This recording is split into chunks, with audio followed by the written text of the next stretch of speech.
আজকে তোমাদের সঙ্গে শেয়ার করছি সিম্পল ওলকপির তরকারি। তার জন্য আমি দেখো 6 পিস ওলকপি নিয়েছি, আর 3 টুকরো আলু আছে, আর এই মশলাপাতি ওলকপি আলু সমস্ত কেটে ধুয়ে নিয়েছি। আর সঙ্গে রয়েছে চিংড়ি মাছ। চিংড়ি মাছ আমি পরিষ্কার করে ধুয়ে নিয়ে নুন হলুদ মাখিয়ে নিলাম। এবার কড়াইতে ভালো রকমের তেল গরম হয়ে গেছে। এবার আমি চিংড়ি মাছটা সেই তেলে ভেজে নিচ্ছি। দেখো চিংড়ি মাছের সাইজগুলো বেশ ভালোই আছে, মাঝারি সাইজের। আর ফোড়নে দিয়েছি 5 ফোড়ন, তেজপাতা আর একটা শুকনো লঙ্কা।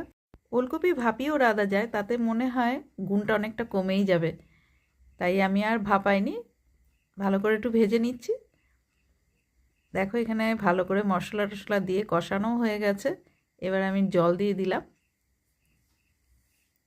সব কিছুই ভালো সেদ্ধ হয়ে গেছে। এবার চিংড়ি মাছটা দিয়ে দিচ্ছি, তারপরে নামানোর আগে একটু ধনেপাতা দিয়ে দেবো।